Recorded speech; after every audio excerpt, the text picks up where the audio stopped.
O'zbekiston terma jamoasining jahon chempionatida qatnashadigan qaydnomasi e'lon qilindi do'stlar. Keling, hozir sizlar bilan bu qaydnomani birma-bir ko'rib chiqamiz. Qaysi futbolchilar boradi, kimlar tarkibdan qolib ketdi, barchasi bilan tanishib chiqamiz. Undan oldin futbolga oid mana shunaqangi tezkor yangiliklardan quruq qolmaslik uchun kanalimga obuna bo'ling. Unda boshladik do'stlar.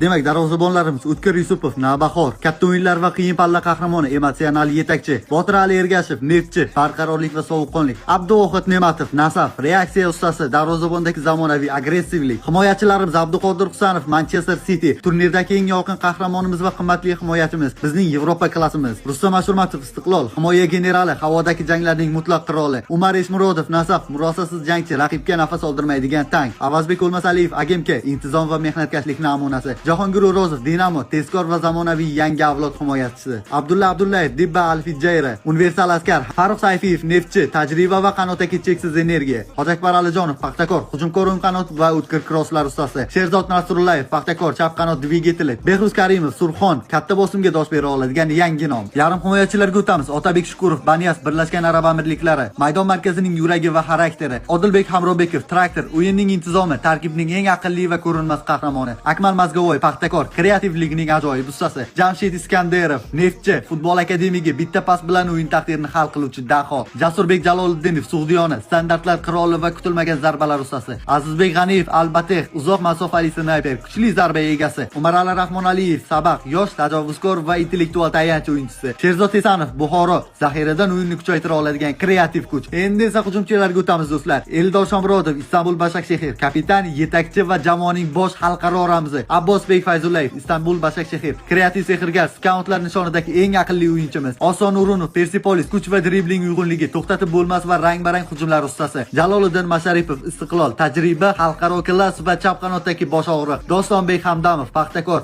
muhim o'yinlarda kerak bo'ladigan sovuqqon ijrochi, Ruslanbek Jiyanov, Navbahor, raqib charchaganda o'yinni portlatadigan tezlik, Azizbek Omonov, Dinamo, jarima maydonidagi gol instinkti, Sherzod Temirov, himoyachilarga tinim bermaydigan jismoniy pressing egasi va Igor Sergeyev, Persepolis, tajribali killer, bitta vaziyat va bitta gol. Xo'sh do'stlar, siz nima deb o'ylaysiz? Bu tarkibga kirishga yana kimlar loyiq edi, kimlar qolib ketdi? Fikrlaringizni kommentariyada qoldiring. Umuman olganda, mana shunday tarkib bilan qanday natija qayd eta olamiz? Barchasini yozib keting.